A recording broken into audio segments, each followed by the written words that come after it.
Good morning and welcome to Bible Truth for Kids. Have you ever played Pin the Tail on the Donkey? Or any other game where you're blindfolded? You know, we always have a laugh, don't we, during those games, because that blindfolded person does not know where they are going. Or maybe you've tried to find your way out of a dark room. That's not as easy as it sounds. You know, even your bedroom, which is a familiar room, can become very confusing when it's pitch black. What we need is light. We need light to see what we're doing and where we are going. Now, today's story is called Elisha and the Angel Army. And in this story, we are going to see God blind an entire army. Now, let's take a look at our map.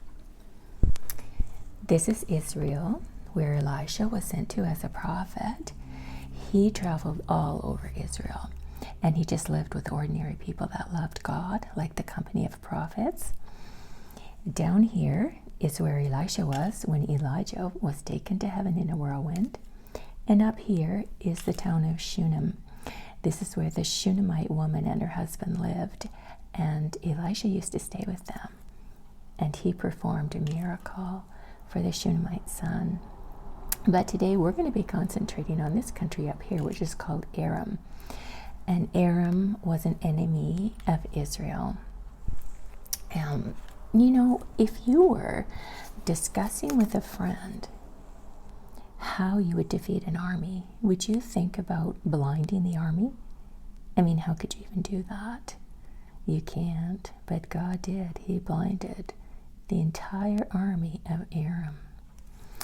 Now, the king of Aram, he was constantly warring against Israel. He was always plotting a raid on one of their towns.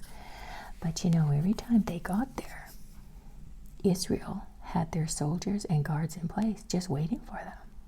I mean, this was frustrating to the king of Aram. How did they know? I mean, it happened every single time. And so finally the king of Aram, he just became enraged about this, and he called his troops together. And he said, one of you is a traitor. One of you is always telling Israel what town we're coming to, when we're coming.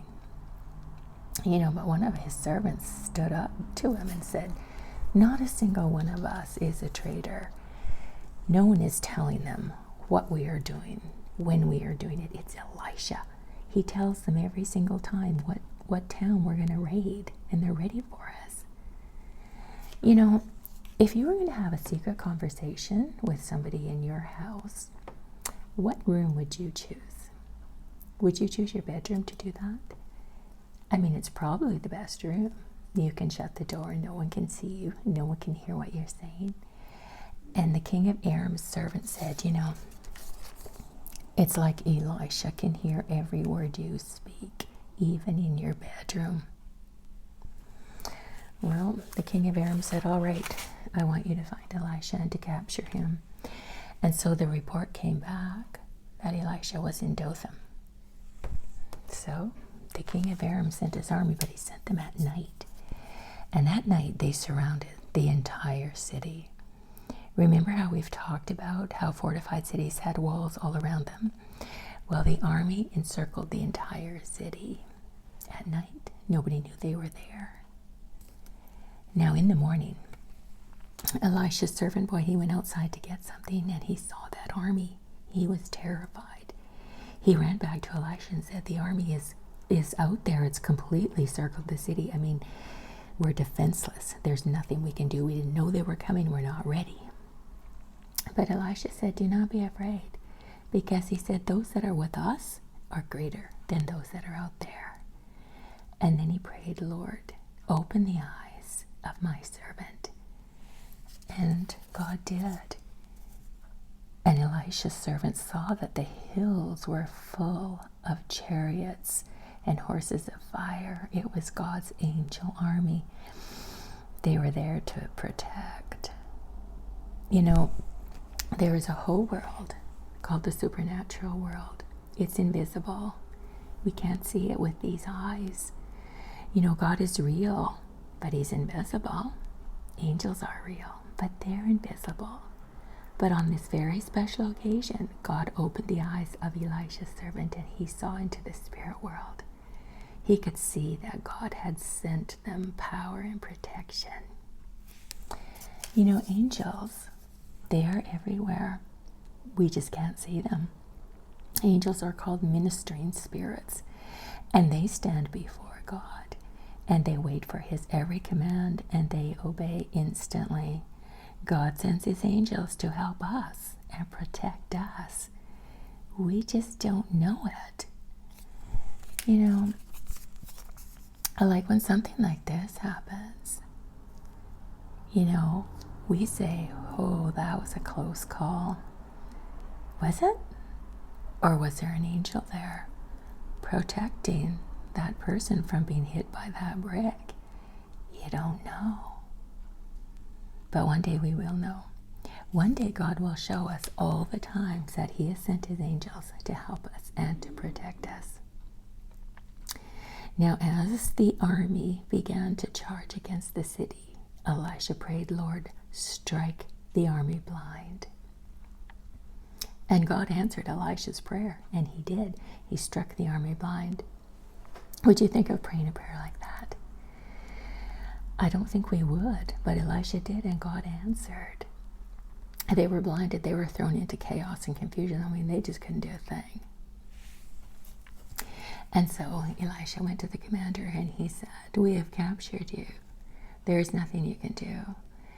And the king of Israel is not in this city, but you will follow me, and I will take you to him. Elisha was going to present this whole enemy army to the king of Israel. So they followed Elisha, and he led them from Dothan down to Samaria. And when they got there, Elisha prayed, open their eyes so that they can see. And they opened their eyes, and to their amazement, they were in Samaria. And Elisha took the army up to the king of Israel. I mean, the king of Israel couldn't believe it. He said, what should I do, Elisha? Should I just kill them all? Elisha said, no, we've captured them. We're not going to kill them. Set out before them food and water, and make sure that they are well fed. And once they are well fed, send them back to Aram. That's really compassionate, isn't it? You know, not just give that army food and water and get rid of them. Make sure they're well fed and send them back to Aram. You know, Elisha is very much like Jesus. So the army ate, and they were sent back to Aram. And after that, the king of Aram stopped warring and raiding the Israelite towns. They had peace. You know, the Bible tells us that God is a God of wonders. And in 2 Samuel it says, there is no one in heaven or earth like you. And let me read what it says in Psalm 77. And this is what the writer said. He said, when I lie on my bed at night, I will remember the deeds of the Lord. The deeds of the Lord are things like this very miracle we've been talking about, the angel army. Things like the miracles Elisha did last week. We talked about 6 of them. Anything that God does is wonderful. And the psalmist says, I'm going to think about these things. I'll meditate on them. That means think.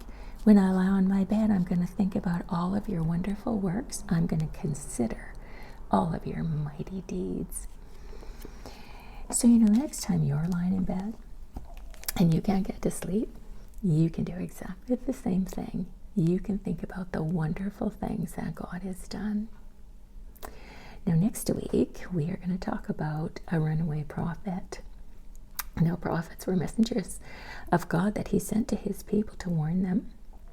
They were also to remind them of how to worship and love God, and also to remind them how much God loved them. But this prophet did not want to do what God said. Do you know who he was? You probably do. But you come back next week and see if you're right. Bye-bye.